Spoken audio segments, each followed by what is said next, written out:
We're going to start with a butterfly, so soles of the feet together. And I don't usually use this posture in this way, so this is again a great example of what I'm talking about. I usually have this for the spine. I say push your feet out. Well, today we're going to do the opposite. We'll pull those heels in nice and close, and we drop those knees down, and we come forward and down, relax still, and we want to feel it right in here. Again, the groin, the adductors. And again, this works for most people, not for everybody. So again, if it's not working for you, let me know. For some reason, you don't feel any stretch here, or maybe you've got a huge pain in your back or something, I need to know about that, okay? So I can give you other alternatives. Feel free to use support, forehead, forearms, right? Supporting yourself. You could put support under your knees, but that may also interfere with the stretch. So the stretch is happening because gravity is pulling those knees down, right? So again, right in there. But you can always have too much of a good thing. So again, if that's like, oh, that's really painful, that's too much for me, add some support, okay? We're going to be here for 5 minutes, which is the gold standard in yin. You don't always have to do 5 minutes. There can be advantages to shortening that. But at 5 minutes, you're getting the full benefits of yin. And you are avoiding what I might call the danger zone, where the postures can become more dangerous if held longer. But I'll qualify that by saying they also can become more therapeutic. So after 5 minutes, you really got to know what you're doing. You really got to know what you're doing. Okay. So because I have my 500-hour certification with Paul Grilly in his school. I've studied a lot of therapeutic techniques.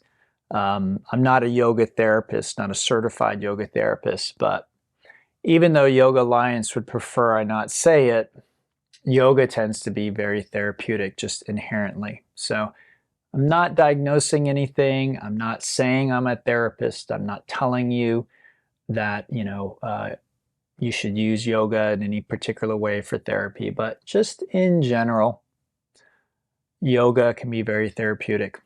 People find healing in these practices. It just happens. Even if you're not looking for it, it happens.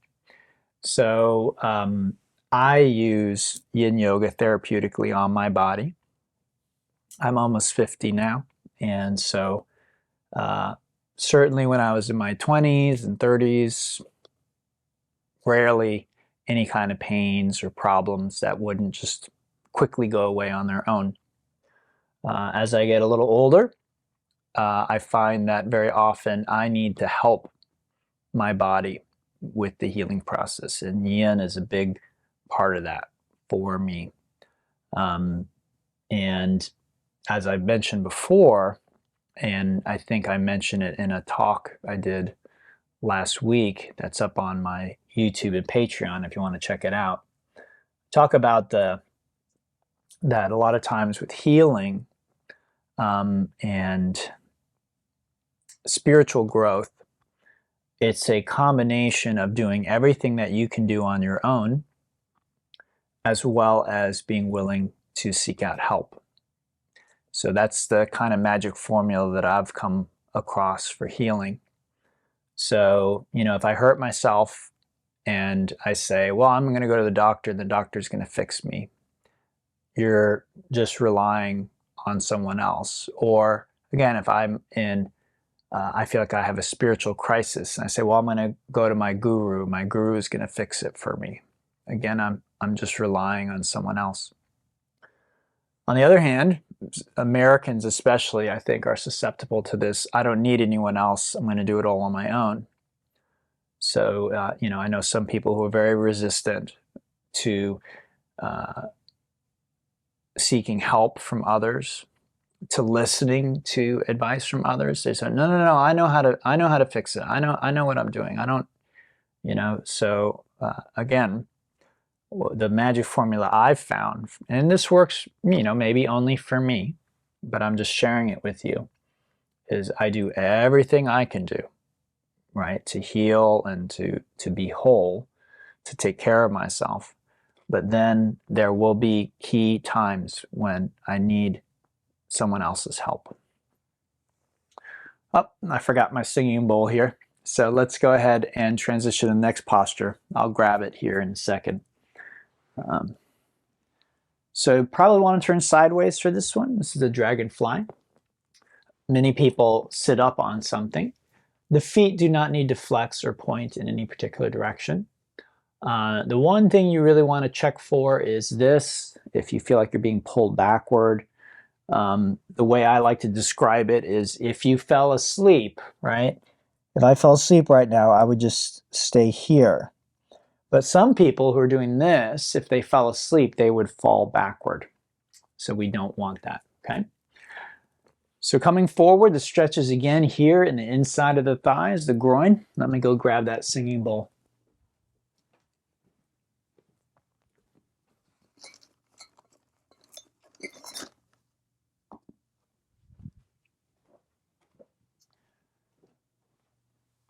I had a feeling I was forgetting something as I was setting up. Sometimes it can be, there's all these little pieces that I use when I teach, so it can be easy to forget something, whether it's a timer or a singing bowl or whatever.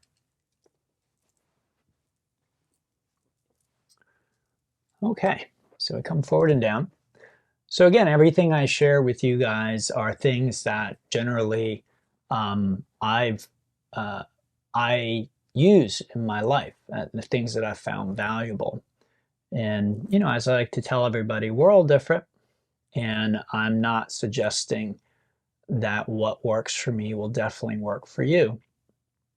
But if you find that what you're doing isn't working for whatever reason, and I find that this happens, oddly, it seems to happen more and more often these days, where maybe in the past, people went to their psychiatrist, they got a prescription for something, and then it seemed to solve the problem.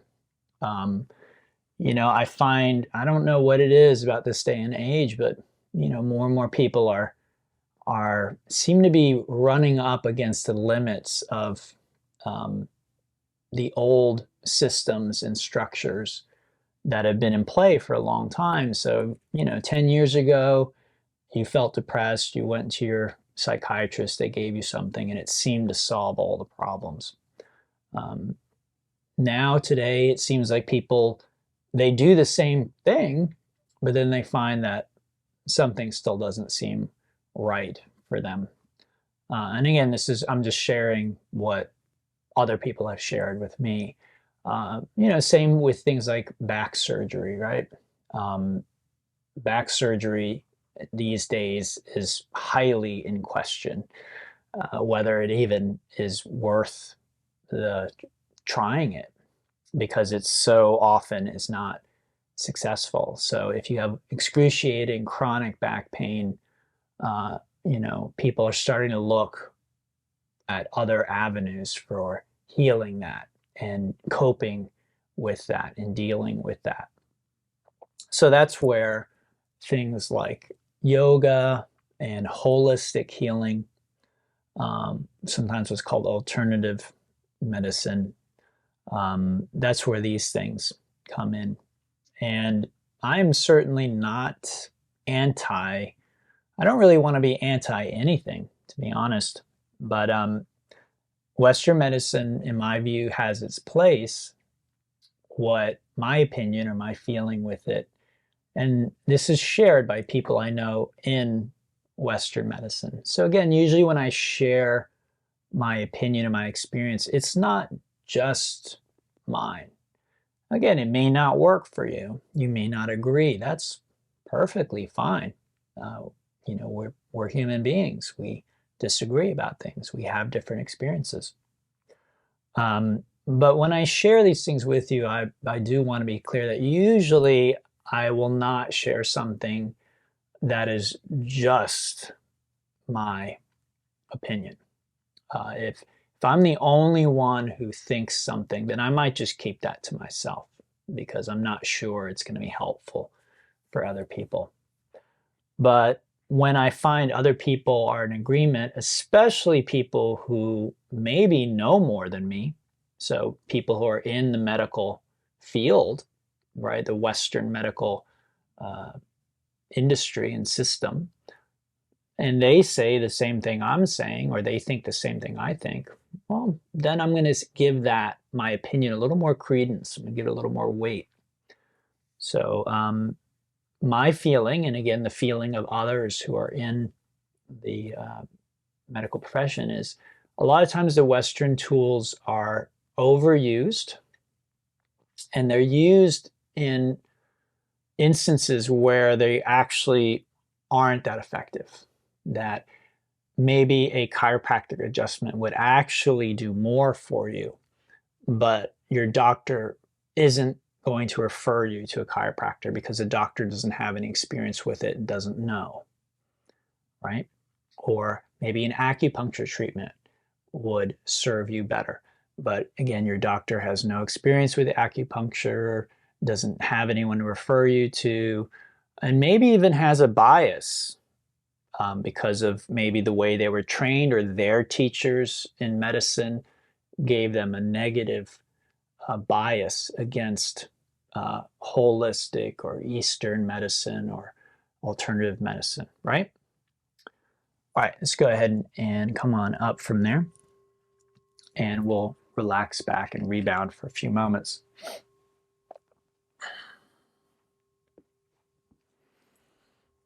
So before we counter stretch, we relax and feel. I'm feeling this in my back. Feel the inside of my legs. I actually feel quite a bit of sensation in the inside of my knees. And that's just, I don't want to say unique to my body, but that's just something that I've learned about my body, that the adductors, for whatever reason, one or two or three of them are really tight and they pull on the inside of my knee.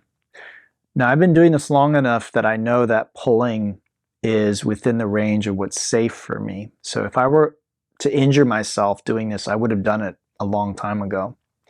But it is kind of on the borderline of what I accept in my own practice. So if that knee pain, discomfort, pulling were to get any more intense, then I might have to find other ways of stretching, but it's just kind of right on the borderline for me. All right, let's bring our legs in and we will shake this off, a little bit of movement here. And our intention here, as I think all of you know, is just to bring some relief and balance, and a little bit of movement will usually do that. Even if not completely, we at least get a little closer to a feeling of being balanced. In science and medicine, that's called homeostasis. Okay, we're going to hinge up. So hands under the hips, we just create a little platform for the sacroiliac joint, SI joint. Let's take our legs straight up. We lift the head and neck. Take a nice deep breath. And exhale, we slowly lower those legs. Inhale up and exhale, come on up to seated. Okay, so let's go ahead and take a look at our next posture here. This is half butterfly. So the right leg is straight, left foot to the inside of the thigh there.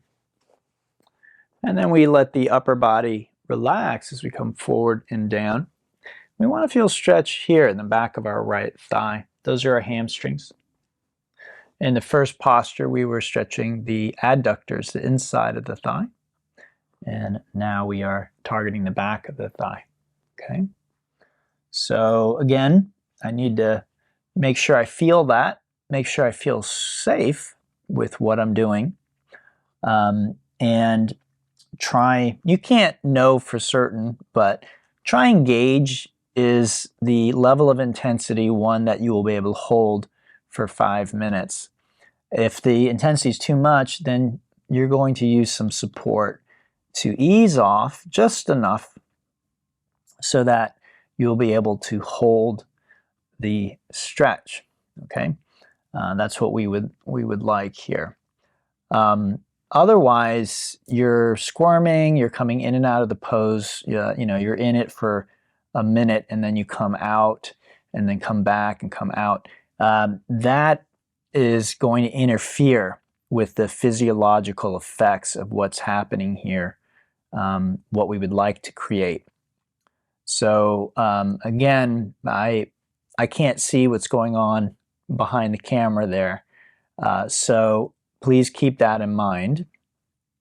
That in the, I say that because when I teach in person, there'll usually be like 1 or 2 people in the class who are doing that. They're squirming, they're coming in and out of it partway through.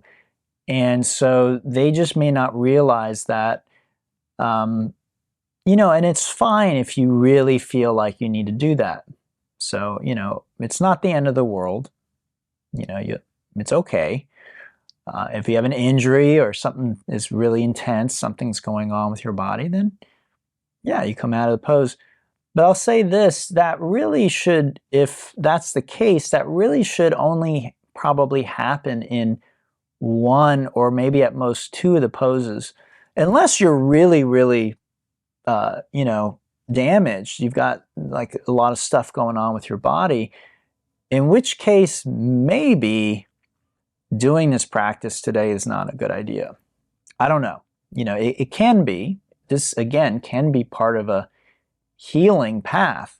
So I don't want to tell anybody that, you shouldn't do this or you can't do this, but you may want to question whether or not that's a good idea. So ideally, again, we might come into a posture and find we just need to come out of it for safety's sake. But hopefully, if we're healthy, that's a rare instance. The thing I'm describing that I see in class is usually more psychological than physical. Okay, so these are people who are, I can kind of tell they'll maybe do the vinyasa class with me. So they're healthy. They don't have these severe injuries, that they're managing. They wouldn't be able to do an active class. So, they do the active class and then they stay for my yin class. And then throughout the yin class, they're, wiggling and moving and coming in and out of postures and changing position and maybe even doing different postures than I'm leading that actually have nothing to do with the work that we're doing. So I just mentioned that for your benefit. Not a very controlling person, and I certainly didn't become a yoga teacher to like police people. So when I see that in class, I usually just let people do what they want, as long as they're not, disrupting the class or, hurting other people. But I do try and educate people on why you might want to follow my directions.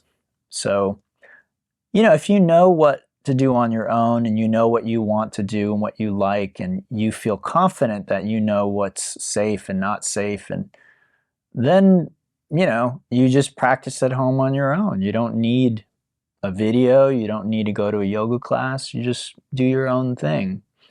But if you're coming to a class, if you're coming to learn, if you're coming to get out of your comfort zone, your box, to do something else, to, have the help of someone who's studied hours and hours and hours and hours of this stuff, who's taught thousands of people, well then I think, the best approach is actually listen to what they're encouraging you to do. There's a reason that they're doing that. Let's switch sides.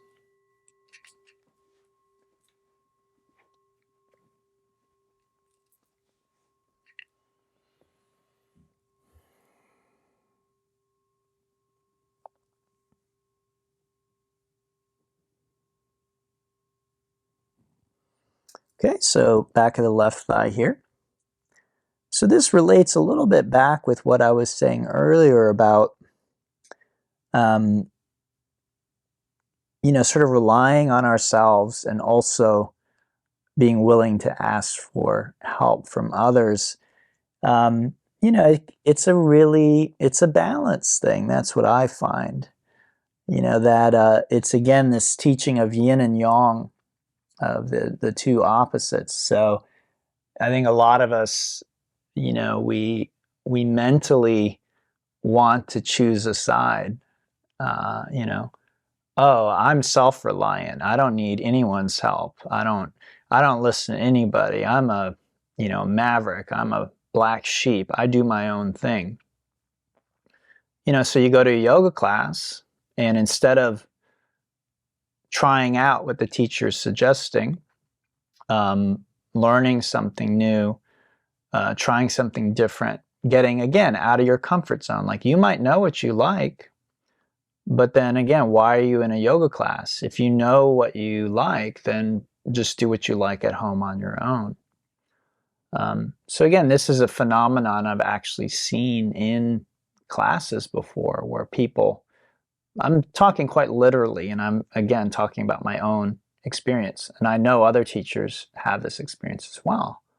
You have someone come to class, they paid for class, and they show up, and from the very beginning of the class, they're not following your directions as a teacher. So it's an interesting question. Why would someone do that? It's a little bit like paying for a movie and then standing up in front of the screen, turning your back to the screen, and then pulling out your phone and watching a different movie. So, one, you're disrupting everyone else's experience, because most people would prefer that they're having a group experience, not that there's one random person doing their own thing off somewhere in the room. For many people, it's a distraction, in a yoga class. So again, one or two postures where you really know you need something nuanced. But I'm talking quite literally. I've had this happen. People come, and it's pretty much the whole entire class. The person is, choosing to do different things. Again, very often unrelated to what I'm teaching. So it's not substitution, which makes a lot of sense to me sometimes, right? This isn't the only way to stretch our hamstring. There are other ways. I can substitute other postures for this. But what you'll see these people doing is, instead of this posture, they might do something like this. It's a great posture, but completely different intention. You're not getting the same benefit that this will bring you.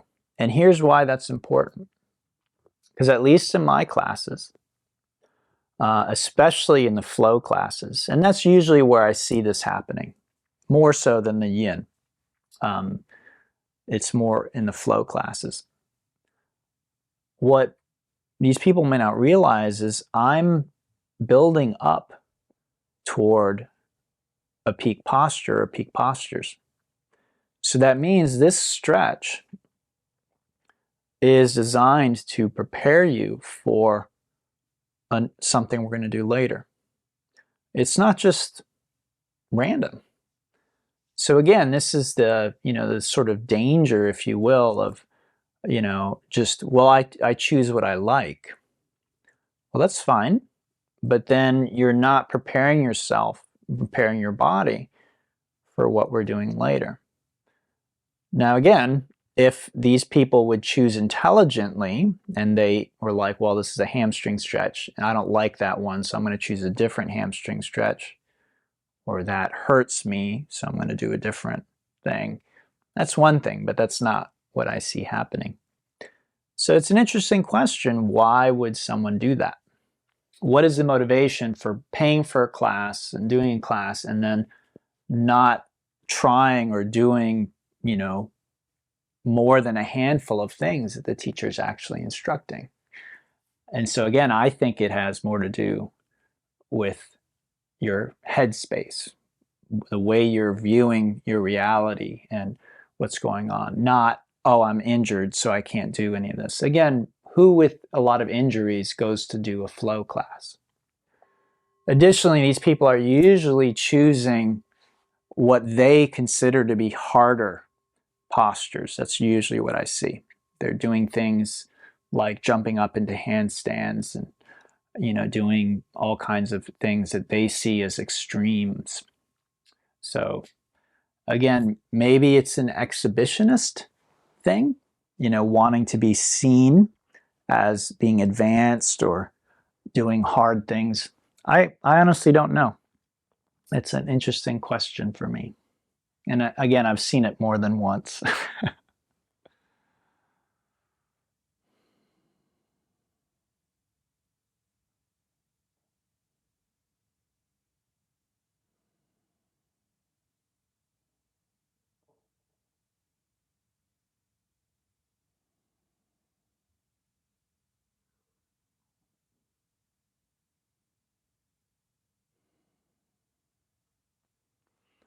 All right, let's pull those legs in, shake it off a little bit.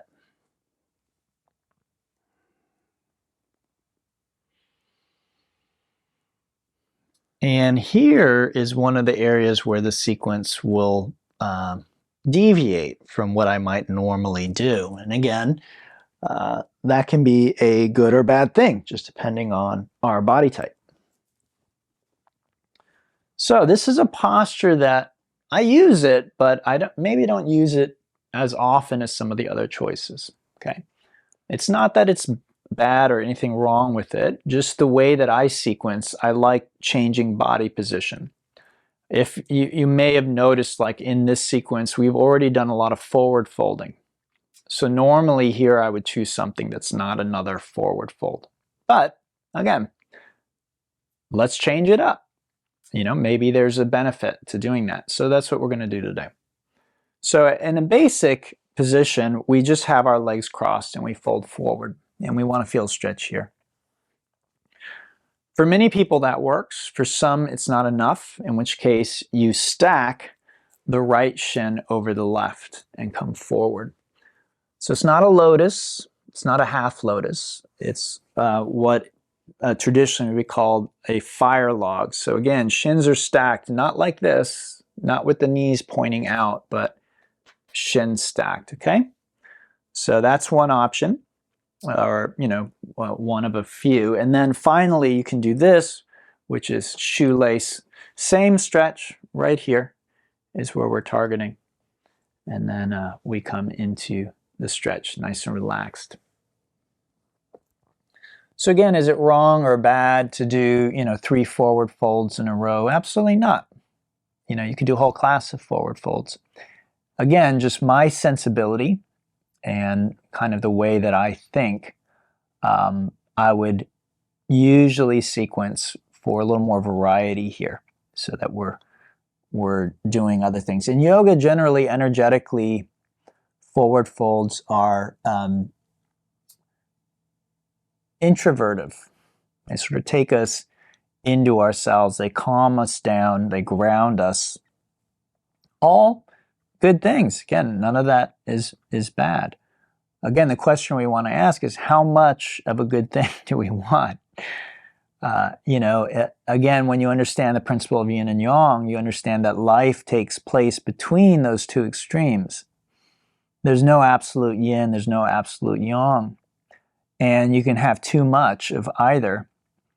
And interestingly, when you get too much of one, it begins to flip over to the opposite, to its opposite.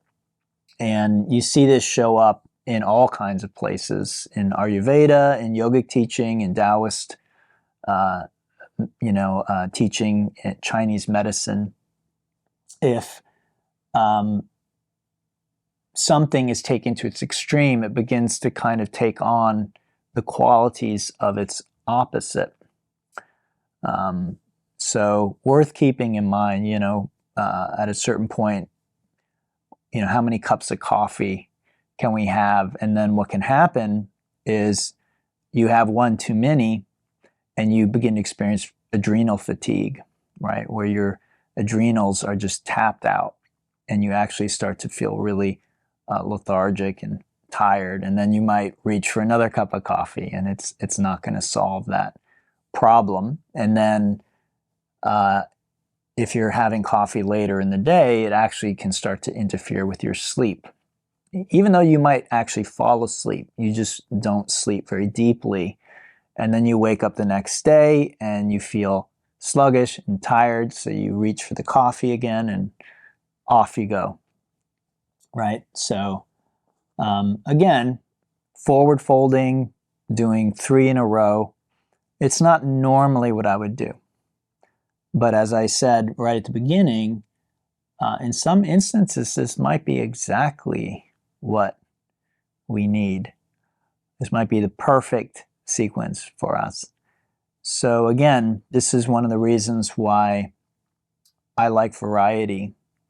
And even my own sensibilities, I will try and question those and create sequences that maybe are outside of my normal sensibilities.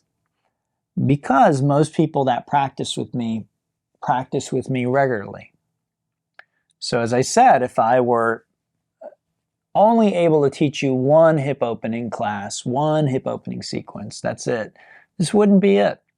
This isn't what I would think of as the sort of ideal representation of my thinking and how I sequence and what I think is best for you in the general public. But there, in reality, is no general public. We're all individuals. So I might teach this sequence and, there's nothing harmful happening in the sequence. There's nothing wrong or bad. It's just, again, kind of against my sensibility. So, most people, they come and they take the class and like, oh, that was a good class. But maybe for somebody, they're like, wow, that really got into my hips in just the right way. And if they were to take one of my other hip opening classes, it may not be as effective for them. So again, it's sort of exposing people to different things. And then that one person who said, oh, that was really perfect, whatever it is, maybe it's this posture, right? They were like, oh, that really worked. The sleeping swan, the pigeon doesn't work, but this really works. Well, then the next time we're doing the other sequence, hopefully over time they begin to learn.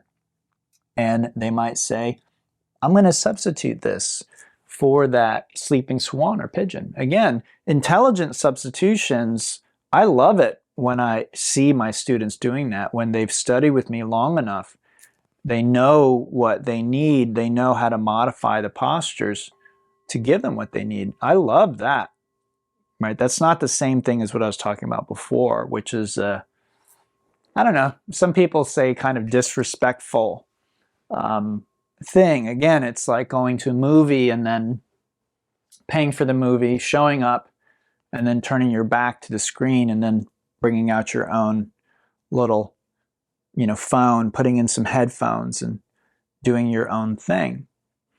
Are you breaking the law? Is it a crime? No, but it does seem odd. Like, why? What's the point of doing that? So again, is it disrespectful? I don't know. I can see how people think it is.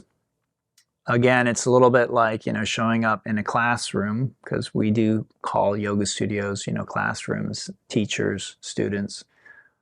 Ideally, again, we're there to learn.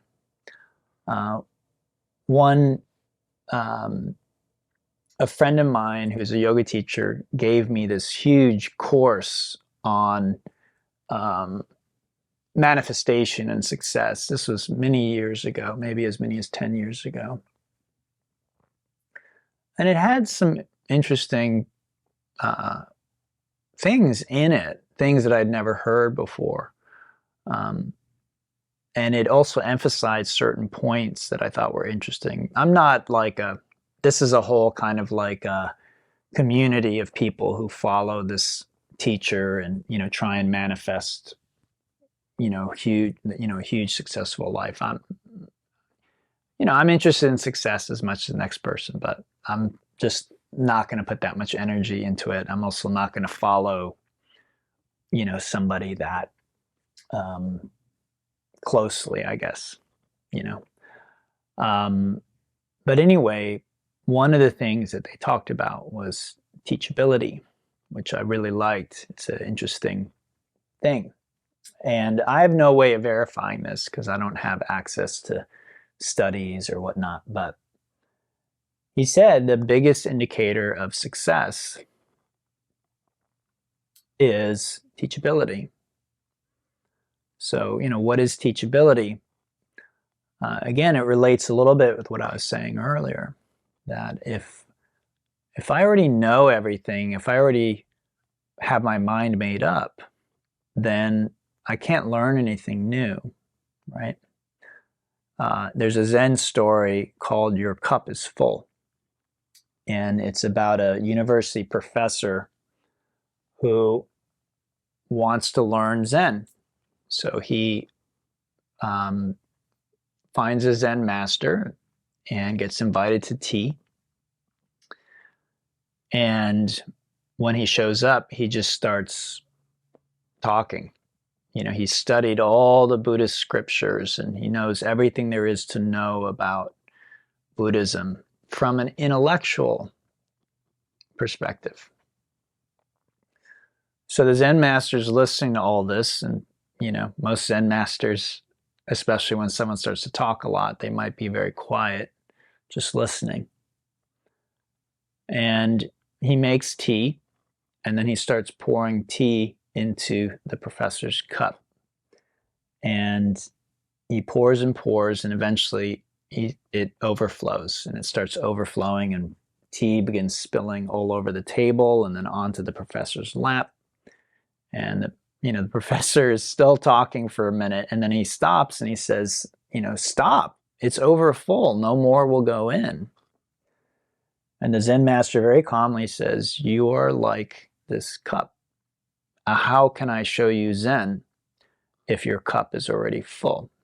And of course, this was a metaphor for his mind. He assumed he already knew everything. He wasn't listening, he was talking.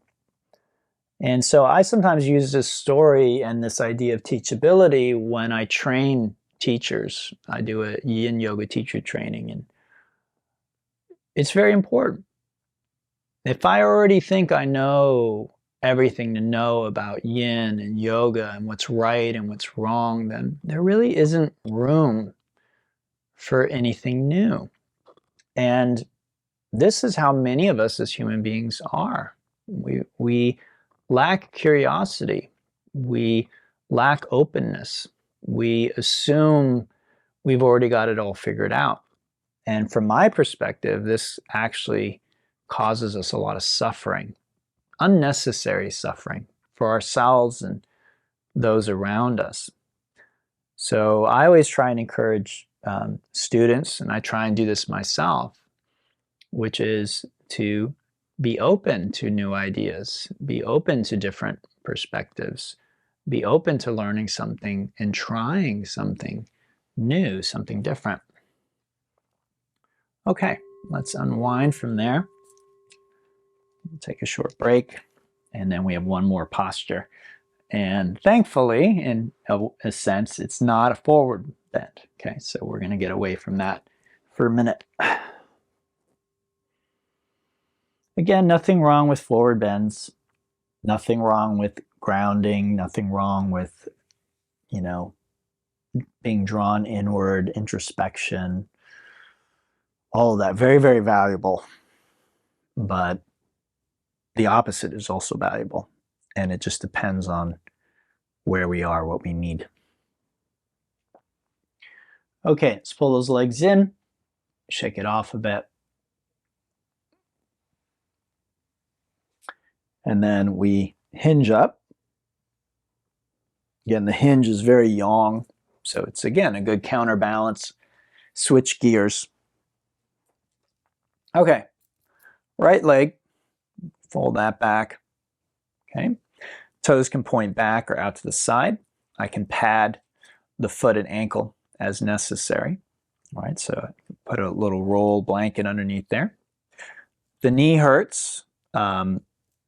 I can change the angle of that knee. And I can also sit up on something that'll reduce the flexion at the knee joint. Okay. All right. So from there, I want to see, do I feel stretch in the front of my thigh? If I do, then I'm just going to stay right there. If not, I can begin lowering back. And at some point, hopefully I feel that stretch at the front of my thigh. Okay. If not, you can bend this knee, you can drop it out to the side. You can even hug that leg in. Today, I'm not feeling I need it, so I'm just going to keep that leg straight. Of course, you can lay back on support if you want, so bolster or prop some stuff up for you to lay on. Okay. And then we're just hanging out with that stretch, and that's going to bring us some benefits. So again, this is essentially a back bend if you're back far enough. We're also now facing up and out, right? So like many back bends, there's more of this sort of outward orientation, tends to be more energizing. But we're also laying back, which can also be relaxing. So I really like these saddle type poses. They're some of my favorites in all of yoga. If I have time to do one posture, it's often this one. It does a lot to help counterbalance the effects of like sitting for a long time.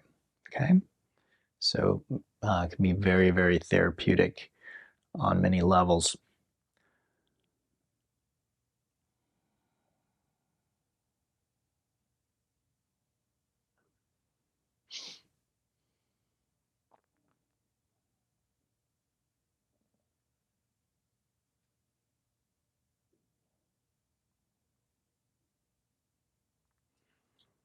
So returning to the theme that I was talking about at the beginning, and we sort of have hit on a few times today.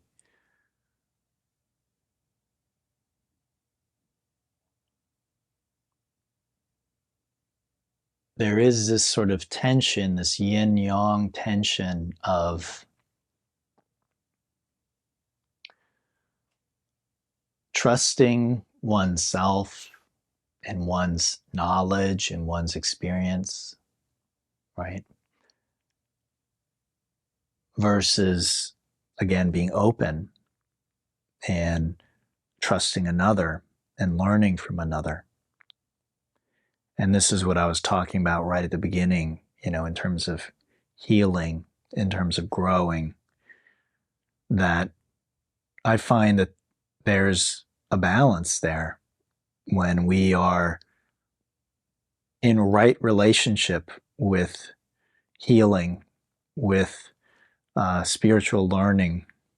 I think really within any kind of learning, I used to teach guitar professionally. And so when I would teach, the students that would simply come to the lesson and then they wouldn't practice, they didn't progress. And they, in their mind, probably thought, again, well, I'm paying for lessons, so I'm going to get good at guitar. But that's the same as saying, well, I went to the doctor, so I'm going to heal. There are instances where that will happen. But often those are instances where you are in a very acute state of disrepair. It's an emergency situation. So like one of my doctor friends, who's a student of mine, very close friend of mine, she likes to say that we don't have health care in this country, we have crisis intervention. And a lot of Western medicine, and again, just my opinion, so if you feel differently, that's fine. We can disagree. It doesn't mean you need to cancel me or hate me or, any of that. It's fine to disagree about things. Perfectly fine. I by no means think I'm right about everything. Again, all I can do is just share my experience, my opinion, in the hope that it'll be beneficial for you. But I'm not trying to convince you of anything. I'm just sharing and trying to educate, help share the things that I've learned in the hopes that they will help you. So crisis intervention, when I'm in a really acute state of disrepair, a lot of pain, if I've really injured myself with a really violent, car accident, something like that, well, then Western medicine can be very, very effective. And again, there may be very little I can actually do for myself in the short term. I just need, very aggressive intervention, and Western medicine is really good with that. So whether it's chemicals in the form of drugs, or surgery, which is a mechanical intervention, very, very effective for that. Let's switch sides.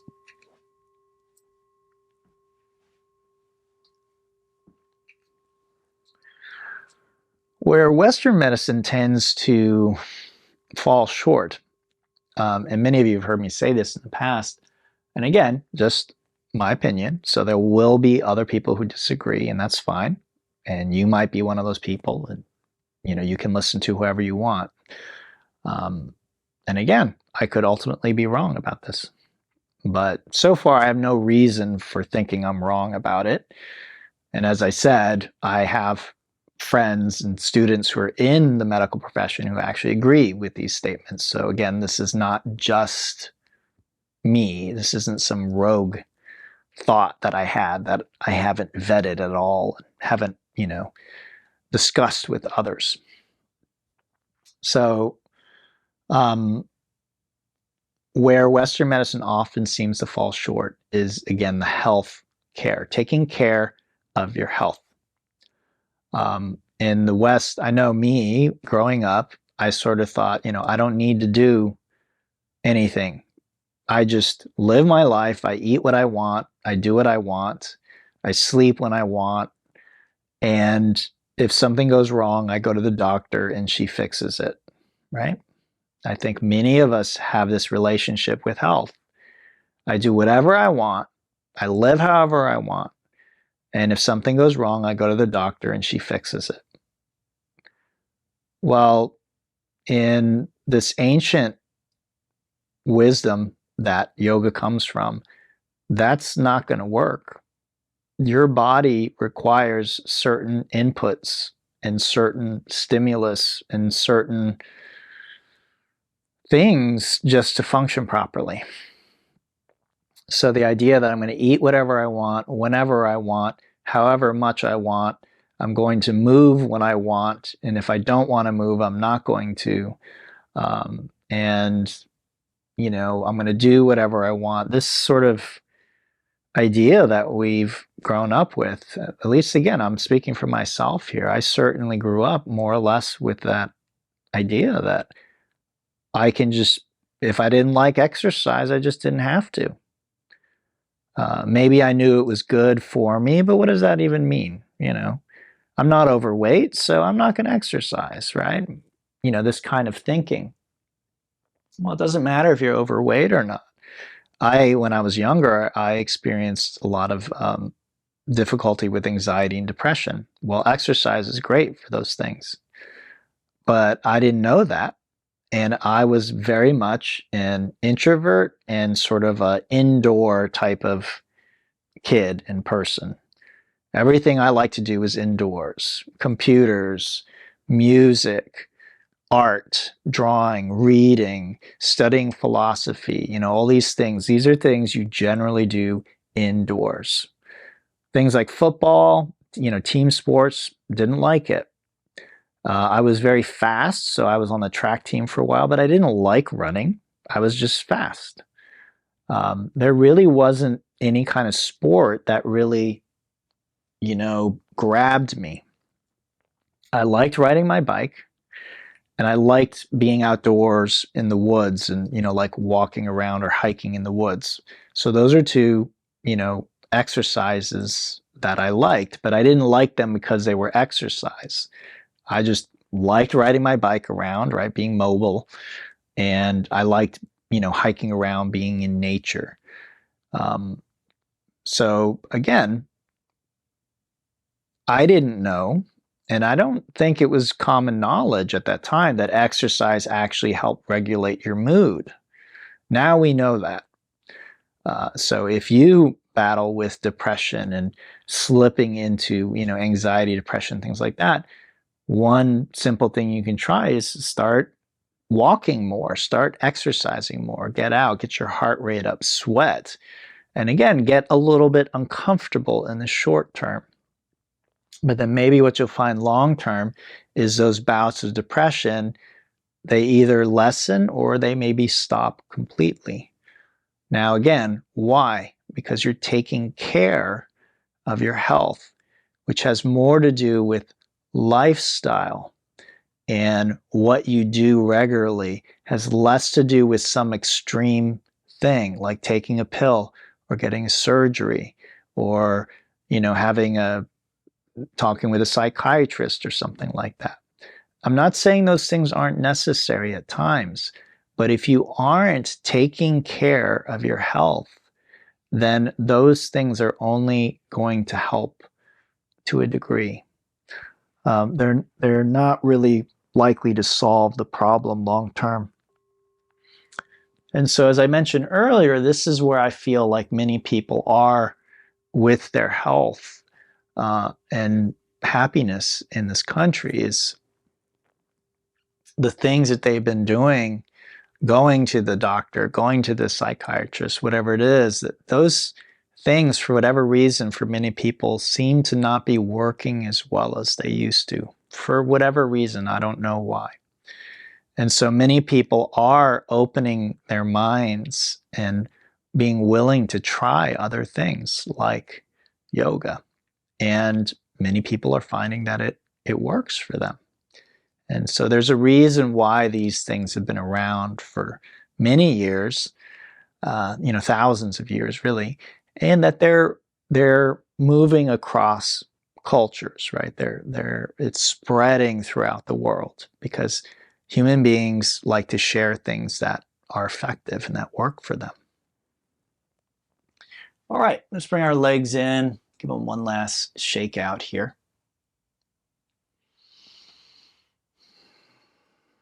So I'm definitely feeling that practice in my body, but as always, it's not a bad thing. The short-term sort of discomfort and sensitivity I feel will be outweighed by the long-term benefits of having done this. Okay, so set a timer for 6 minutes, unwind onto your back, palms up, head centered, chin tucked in slightly, eyes closed. And just allow your body to be still for the next few minutes until your timer goes off.